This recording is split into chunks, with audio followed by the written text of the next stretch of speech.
और शांतिपूर्ण तरीके से कराने के लिए हम लोगों को मुख्यालय की तरफ से 52 कंपनी अर्धसैनिक बलों की प्राप्ति हुई है। इसके अलावा 2000 पुलिस के जवान और पदाधिकारी बिहार पुलिस के प्राप्त हुए हैं।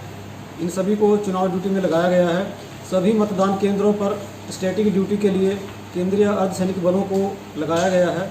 इसके अतिरिक्त जो हमारी पीसीसीपी की जितनी पार्टियां हैं उन सभी में भी पैरामिलिट्री फोर्सेस को लगाया गया है। 5 विधानसभा में 15 फ्लाइंग स्क्वाड टीम का गठन किया गया है।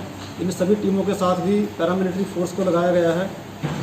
इसके अतिरिक्त मतदान के दिन बूथ पर पैरामिलिट्री फोर्स के अतिरिक्त त्रिस्तरीय सुरक्षा व्यवस्था की गई है, जिसमें पहला स्तर सेक्टर दंडाधिकारी और सेक्टर पुलिस पदाधिकारी की टीम रहेगी। अगर कोई भी शिकायत कहीं से प्राप्त होती है तो सबसे पहले यही टीम जाकर वहां पर उस शिकायत का निराकरण कराएगी। इनके ऊपर जोन स्तर पर थाना अध्यक्ष और एक सीनियर मजिस्ट्रेट के नेतृत्व में एक टीम रहेगी और तीसरा स्तर डीएसपी रैंक के पदाधिकारी और एक सीनियर मजिस्ट्रेट की टीम रहेगी, जो एक विधानसभा में ओवरऑल सुरक्षा बंदोबस्त के लिए जिम्मेदार होंगे। और हम लोगों ने ये व्यवस्था इस प्रकार से की है कि किसी भी बूथ पर या किसी गांव या टोला में कहीं पर भी किसी भी तरह की शिकायत अगर प्राप्त होती है, शांति को भंग करने की शिकायत हो या आदर्श आचार संहिता के उल्लंघन का मामला हो या किसी वर्ग विशेष के वोटर को धमकाने का मामला हो, तो ये टीमें अधिकतम 15 मिनट के अंदर वहाँ पहुँचकर जांच कर आवश्यक कार्रवाई करेंगी। इसके अलावा वर्तमान में जो केंद्रीय अर्धसैनिक बल प्राप्त हुए हैं उनको नाका ड्यूटी पर लगाया गया है। पूरे जिला की सीमा को सील कर दिया गया है। 20 ऐसे अंतर जिला बॉर्डर स्थलों पर नाका लगाया गया है। इसके अलावा जिला के अंदर 39 जगहों पर नाका लगाकर शराब, नकदी, हथियार या असामाजिक तत्वों के आवागमन पर रोक लगाने के लिए वाहन चेकिंग की कार्रवाई की जा रही है।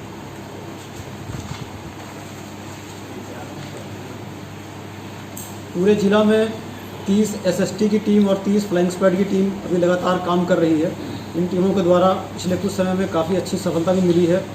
अंतर जिला बॉर्डर पर एक नाका के द्वारा बिशनपुर थाना अंतर्गत 1 करोड़ 11 लाख रुपये भी बरामद हुए हैं। इसके अलावा स्वतंत्र और निष्पक्ष कार्रवाई के लिए चुनाव पूर्व जो कार्रवाई की जाती है उसमें निरोधात्मक कार्रवाई के अंतर्गत सीआरपीसी की धारा 107 के अंतर्गत पूरे जिला में 21,800 लोगों पे कार्रवाई हुई है और इन 5 विधानसभाओं में 10,000 से अधिक लोगों के विरुद्ध निरोधात्मक कार्रवाई की गई है।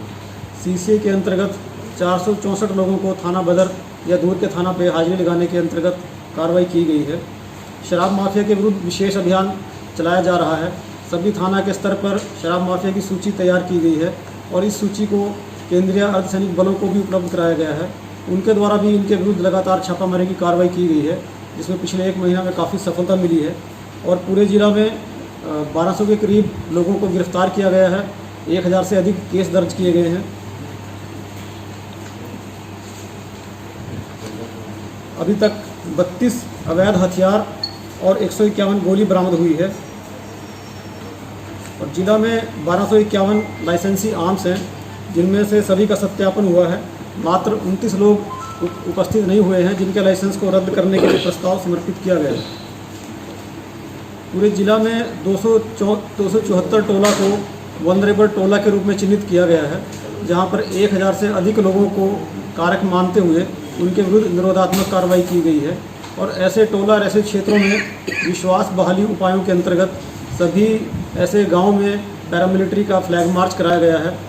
थाना के पदाधिकारी और वरीय पदाधिकारियों के द्वारा भी समय समय पर ऐसे गाँव में भ्रमण कर आम लोगों से जानकारी ली गई है तथा उनको आश्वस्त किया गया है कि उन्हें किसी भी प्रकार से डरने या भय में रहने की आवश्यकता नहीं है। अगर किसी से भी उनको कोई आशंका हो तो उसके बारे में वो तत्काल सूचना वरीय पदाधिकारियों या नियंत्रण कक्ष को दें और ऐसे लोगों के विरुद्ध तुरंत कार्रवाई की जाएगी। हालांकि अभी कहीं से भी हम लोगों को यही सूचना प्राप्त नहीं हुई है, किसी भी वल्नरेबल टोला से या किसी व्यक्ति विशेष से ऐसी सूचना नहीं मिली है कि किसी व्यक्ति को वोट डालने के लिए डराया धमकाया गया हो या फिर प्रलोभन देकर मतदान को प्रभावित करने की शिकायत भी अभी तक प्राप्त नहीं हुई है। दियारा क्षेत्र हेतु हम लोगों ने विशेष तैयारी की है। 2 विधानसभा गोड़ा बोराम और कुशेश्वर स्थान में काफ़ी बूथ ऐसे हैं जो दियारा अंतर्गत पड़ते हैं और इसमें से भी काफ़ी बूथ ऐसे हैं जो कोसी और कमला नदी के धारा के दूसरी तरफ पड़ते हैं। इन क्षेत्रों में मतदान दलों को और सुरक्षा कर्मियों को बूथ तक पहुंचाने के लिए ट्रैक्टर और नाव की व्यवस्था की गई है। इसके अतिरिक्त नदी पार के जो तिलकेश्वर ओपी और जमालपुर थाना अंतर्गत कुछ बूथ हैं, उनके लिए विशेष क्यूआरटी की व्यवस्था रहेगी, ताकि किसी प्रकार की समस्या होने पर उस समस्या से स्थानीय स्तर पर ही निपटा जा सके और जिला स्तर से या फिर अनुमंडल स्तर से अतिरिक्त सहायता की आवश्यकता ना पड़े। सभी पुलिसकर्मियों को प्रशिक्षण दिया गया है, खासकर कोविड गाइडलाइंस के संबंध में। अपने पुलिसकर्मियों के अपने बचाव के लिए भी उनको कोविड किट उपलब्ध कराई गई है और इसके अतिरिक्त उनको मतदान केंद्र पर लाइन लगाने, सामाजिक दूरी का अनुपालन कराने और मास्क या गमछा इत्यादि लोगों के द्वारा इस्तेमाल किए जाने के लिए प्रेरित करने के संबंध में निर्देश दिया गया है।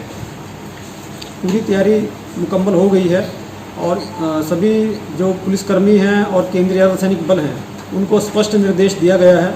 कल ब्रीफिंग भी हुई थी, जॉइंट ब्रीफिंग में हम लोगों ने स्पष्ट किया है कि वो अपने कर्तव्य और अधिकार के प्रति सजग रहें और स्वतंत्र और निष्पक्ष मतदान में किसी भी प्रकार की बाधा डालने वाले किसी भी व्यक्ति से कड़ाई से निपटा जाएगा।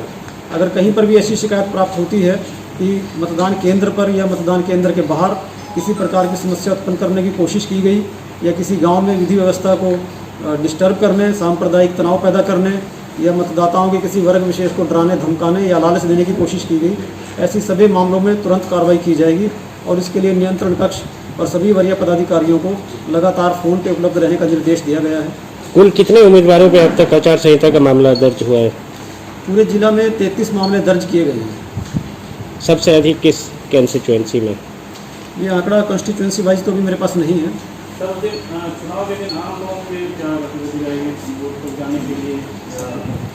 ये बूथ तक जाने के लिए अपनी गाड़ी का इस्तेमाल किया जा सकता है, लेकिन मतदान केंद्र से एक निर्धारित दूरी पर 200 मीटर के अंदर में निषेधाज्ञा लागू रहती है।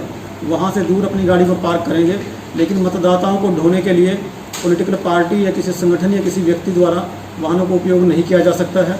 इसके अलावा पूरे जिला में धारा 144 लागू है, जिसमें मतदान केंद्र के 200 मीटर की परिधि में कोई भी व्यक्ति 5 या 5 से अधिक व्यक्ति एकत्रित नहीं हो सकते हैं। केवल जो मतदाता हैं वही बूथ पर जा सकते हैं या फिर जो उम्मीदवार और उसके प्रतिनिधि, अधिकृत प्रतिनिधि हैं, वो लोग जा सकते हैं। किसी भी प्रकार का वैध या अवैध शस्त्र बूथ पर ले जाने की मनाही है। वो किसी वीआईपी के बॉडीगार्ड हो या कोई और हो, शस्त्र लेकर, हथियार लेकर बूथ पर नहीं जा सकते हैं। प्रेस वालों के लिए क्या निर्देश है? प्रेस वाले तो स्वतंत्र हैं, जो ऑथोराइज्ड हैं, जिनके पास परिचय पत्र हैं, वो पूरे जिला में कवरेज कर सकते हैं। अच्छा, फ्लैग मार्च कहाँ की गई?